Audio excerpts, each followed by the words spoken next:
Ladies and gentlemen, welcome to the world premiere of Boogie Nights in glorious South New York.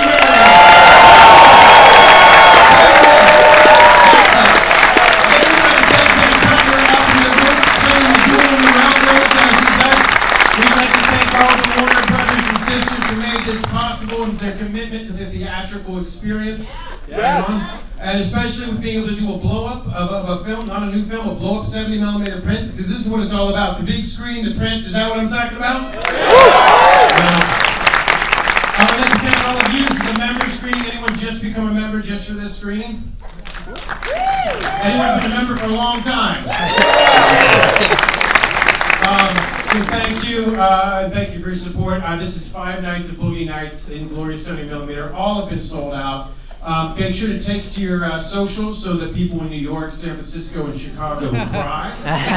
So go with them, tell them how great it is. And it's my pleasure to bring up a good friend of ours. He loves writing films, directing films, shooting films, watching films, bringing films to you. And he's one of the best who have ever done it. He's brought along someone that looks a lot like Han Solo. Ladies and gentlemen, Paul Thomas Anderson.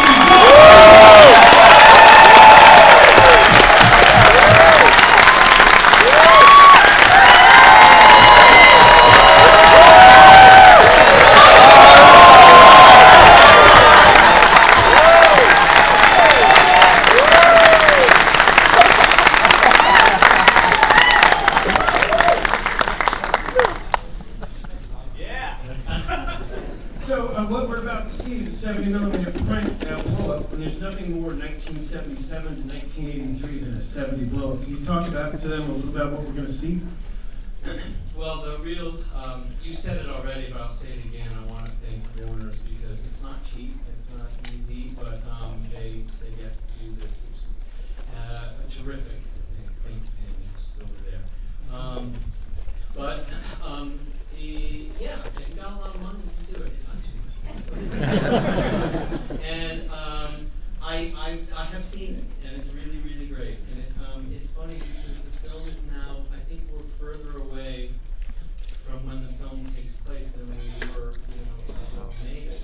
So it starts to kind of feel like a movie, more and more like a movie from that time, just enough distance. But it was relatively easy. Robert Elswig, who shot the film, did such a wonderful job, and the negative was so strong that we were able to, with the help of photocam, make a blow-up photochemically. For any nerds who know normally you might do a 70mm blow-up digitally these days. It's kind of a bit easier, but this really was, we were able to do it, and it looks great, and it sounds great too. So yeah. Has anybody not seen this movie? That's great.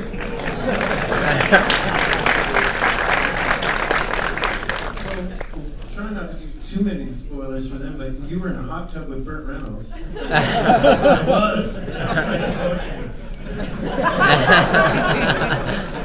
So what was your favorite day on this film? What is the day that when you think about this film now, you're like, oh, that's the day, or that was a favorite moment?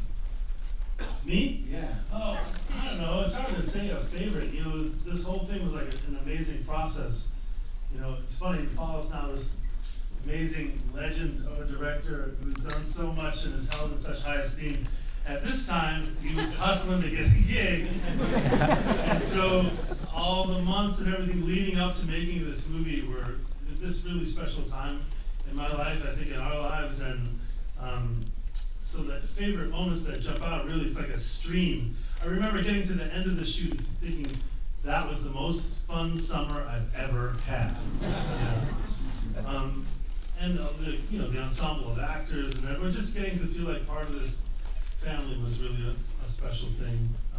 We were just talking about at dinner before we came here that Paul cruelly made me do a magic trick in front of Ricky Jay. If you don't know Ricky Jay, he passed away, but he was one of the great magicians of the world. So as a child magician, I was really humiliated by it. I had to do, but yeah. how was it as a young director? I mean, you directed Philip Baker Hall before, but you had like Richley, I guess you had done before, but you had some titans, Ricky Jay, these older gentlemen. Were you timid at first, or were you just shut out straight out?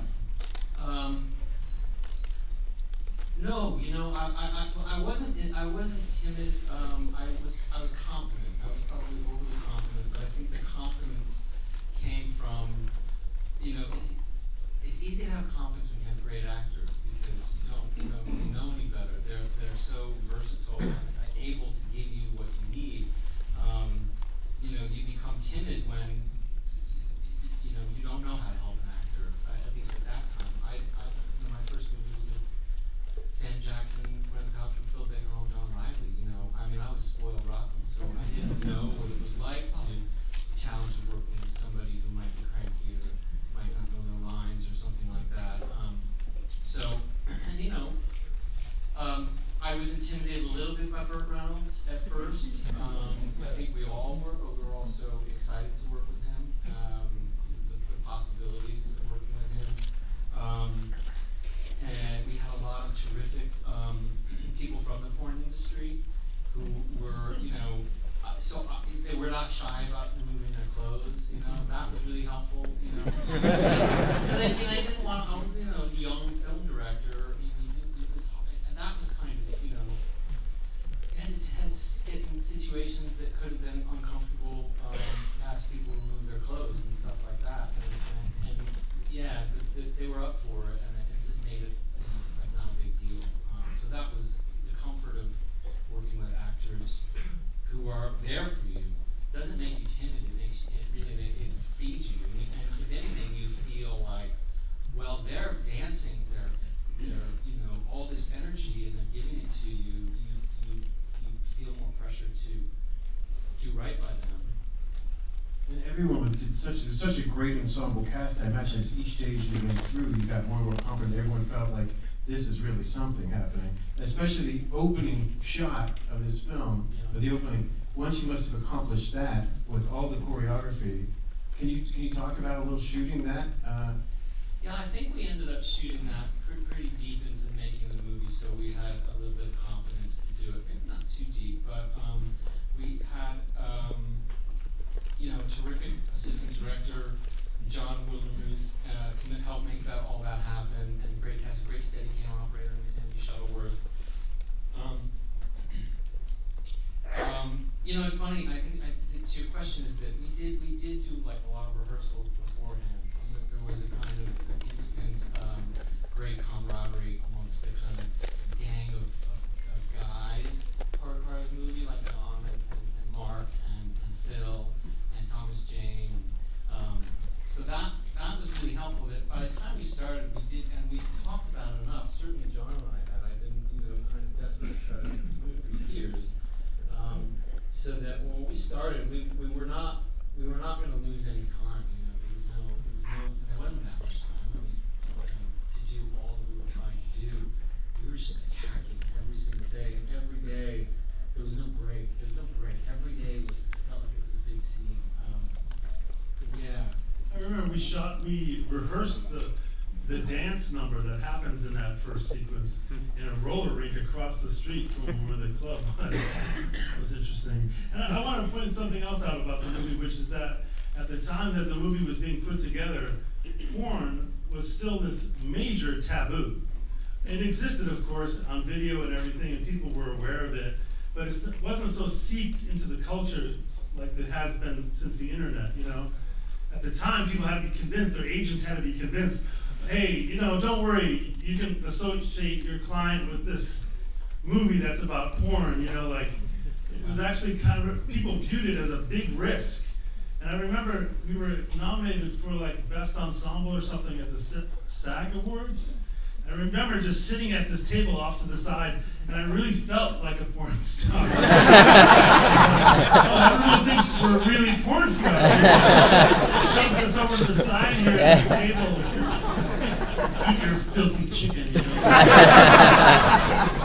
It was real humanizing. It wasn't just porn. It was like like Julianne Moore's character, like everyone. Well, you know, to what John said, you have to understand that I was like 25 years old and had a script that was like 180 pages, and you know, that had like, it was like all this porn, all these drugs and everything else, and I made my first film, so there was a lot of confusion about exactly what this might be, and two great things happened. First is Mike DeLuca, who ran New Line Cinema at the time, and made incredible films at that time.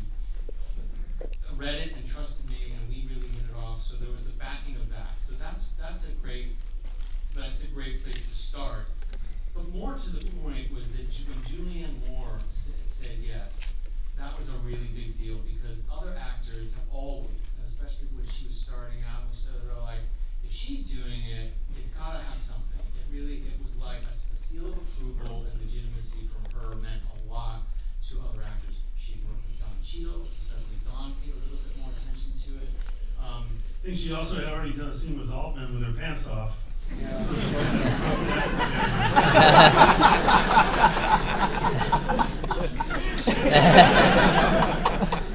was nothing to her.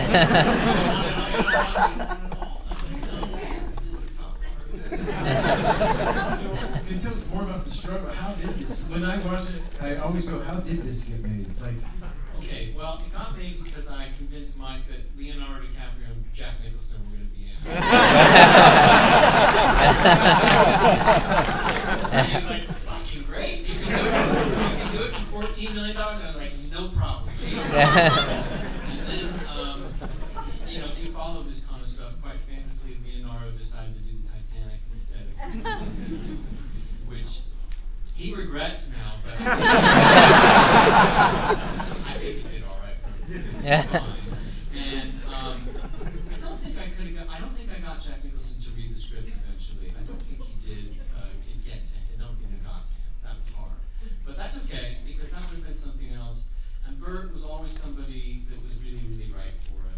And you know, it happens in casting that you really do end up with the people who are supposed to be there. And Leo did suggest Mark. They had just done the Basketball Diaries. You have to understand that Mark, you know, he was known as this rapper and an underwear model, and he was very concerned, like, do you just want me to be in this because I'll be in my underwear? And I met with him, and he was just electric. He was so fantastic. And actually, I saw Jamie Foley's movie Fear, and he was great in that. And so You don't want the underwear at all.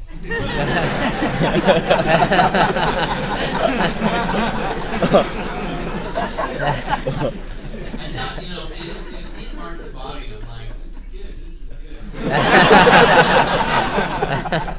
Oh, he still fucking looks like it. You know,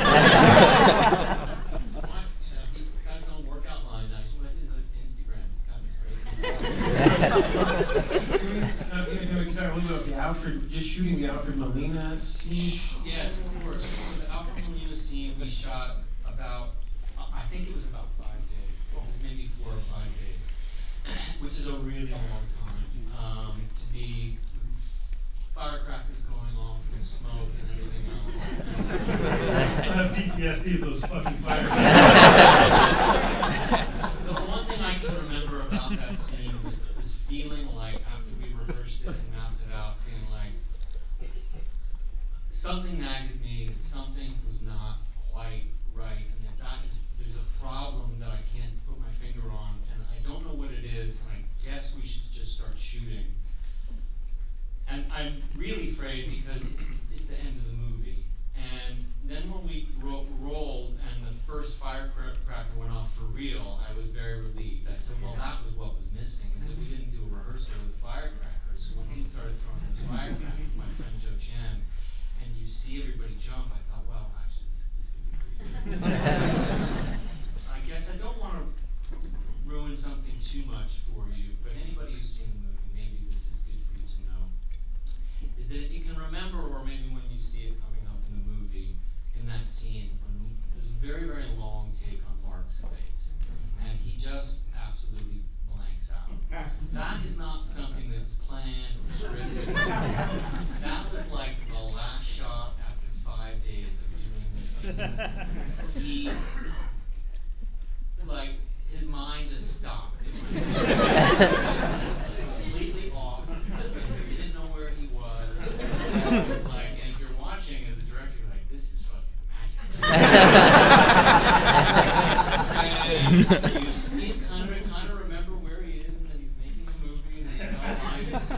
It's one of those things. It's just sort of like, you know, you can never plan it and do it again, and it's in the film. So. You know what else about that scene? It originally ended with the police arriving at Rahad's house, and this insane volley of M16 fire into the house because he had a rifle, and so the house just gets sprayed with bullets. And we cut out of it sooner than that, or Paul cut out of it sooner than that in the edit. But that room was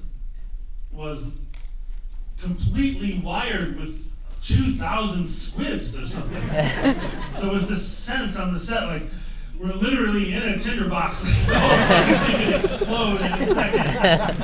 It gave it this edge, like just being on that set.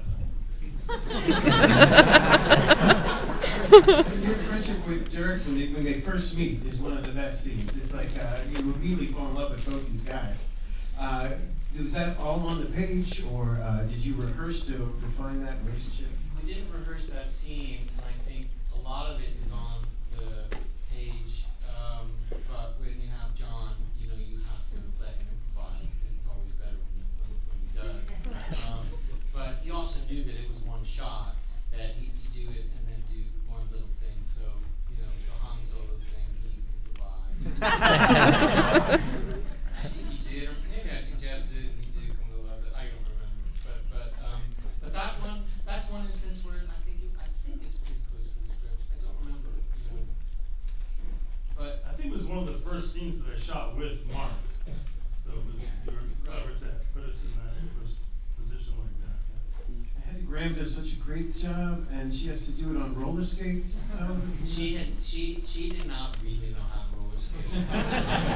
It's amazing what the learning curve was. From seeing her maybe a couple months before, kind of not knowing how to roller skate, to she did. I mean, you know, she went full Daniel Day-Lewis on her skates on. And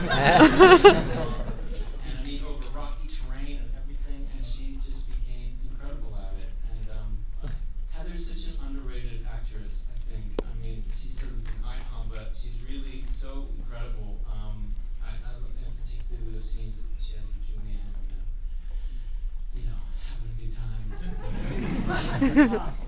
And Phil, once again, with a brilliant performance and such an unflattering portrayal of someone's self. And it's amazing to look at, like when you look at the Master or the Mattress King, and they're so confident, and his ability to play completely unconfident. Can you talk just a little bit about Phil in this? And I just thought, you know, he makes Dirk Diggler sexier because of his love of it. You know, I think I think it was probably something for Phil to set aside all vanity, you know, and Phil had that ability to do that. You know, some actors might not go all the way, or they might get that costume fitting and go, you know, this is really hard for me. And even if it was hard for Phil, he doesn't show it, and he's just gonna play that guy, and that's what he did. And it's, you know, that what him and Mark Bridges, the costume designer, came up with helps to push forward what's going on with Scotty J.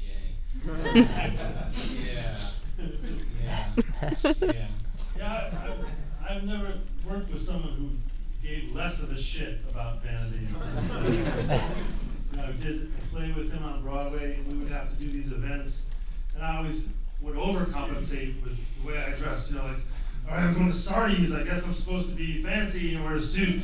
And Phil literally has the same dirty chinos and hoodie that he had on the day before. Like, this is who I am. If you don't like it, too fucking bad. Like, I'm not going to get dressed up for Sardi's. Like, I wear my bike here. There was something really great about it, a fierceness about him. He had his eye on the important things.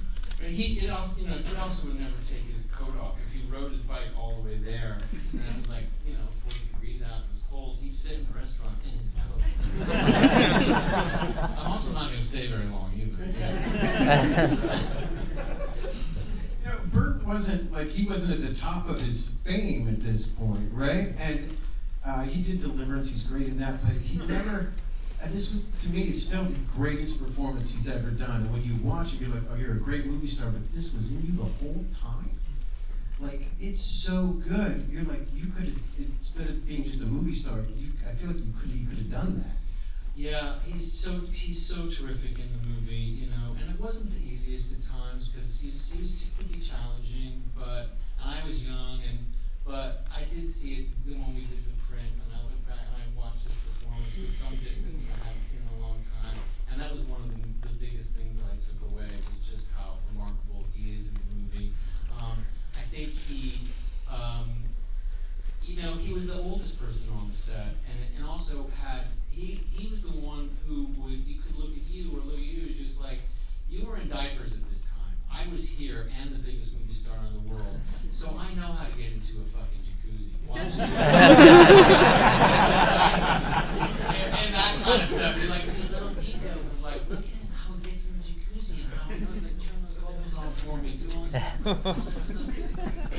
It's just like, it's like syrup coming out of him. Or when he does that scene with Roller Girl and Kai Lennox, our friend who's here, he's in the back of the limo, you know, and he's on the mic with the tuxedo on. He's just like, he just owns that kind of stuff, and he has a tenderness too, you know. Burt did in some of his best performances. It's kind of like tough kind of stuff, but he was very, very tender underneath all that kind of machismo stuff. He's also a contemporary of like Marlon Brando, you know, like that's where Burt saw himself in the world of film, those were his peers, you know. And then he went on to be this very charming kind of raconteur, you know, the sexiest man alive for maybe the longest run anybody's ever had, right? I mean, Tom Selleck maybe a little bit longer, but you know. So it's funny that you name check Deliverance and then Boogie Nights, but Burt is very underrated, you know. His charm and his ability with comedy. He was really an amazing actor that took the opportunities he was given. But I think of him in that context all the time. You know, he told us one time Marlon Brando like insulted him at a restaurant. He's like, I knew where he lived. So I left that restaurant. I went straight to his house, and I waited in the front yard for him to come home. I was gonna kick his ass. And I was like, what happened, Burt? He's like, he didn't come home, so I just left. Like a nowhere story, but it makes me realize, oh, he was like ready to go toe to toe with Marlon Brando. Okay, that's who we're dealing with.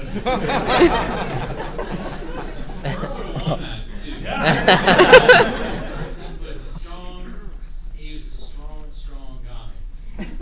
We can go on forever just about the actors in this film, but then there's, of course, I want to mention William H. Macy in this. And also, there's, I mean, I just watched it, I think people brought this up before, there's a line he says that doesn't make any sense when his wife's there. Right. He didn't do that on purpose, he did it by accident. He said, I'm sorry, I'll correct that. And then he did it again. He said, I don't know what's wrong with this. It's funny coming from him, he's one of those actors, like, he gets every single thing that you write, even if there's a typo. Yeah, like Manikai. The Manikai, so everything is exactly as you want, but he had some kind of, I don't know if it would be Freudian or not, but it was a weird slip. Pretty good, and yeah, and it just made the film. But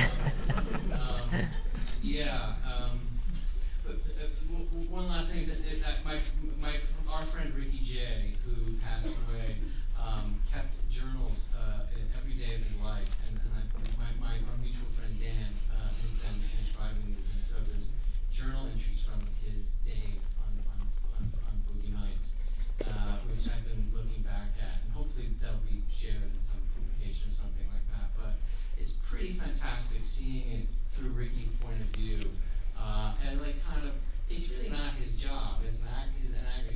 He's busy being the best magician in the world, so he kind of turns up to these days where he's got to direct, you know, Summer and Sky, lesbians, and porno, and do all this kind of stuff, and it's amazing to go through that. One of his great memories was at the first rehearsal meeting. I think they quoted something like, I think it's a terrific cast. I met Julianne Moore, who's lovely, and I met John Reilly, who's lovely. I met Mark Wahlberg, who seems great, and he had a very large plate of potato salad. Only Ricky would notice that. time Mark had carbs.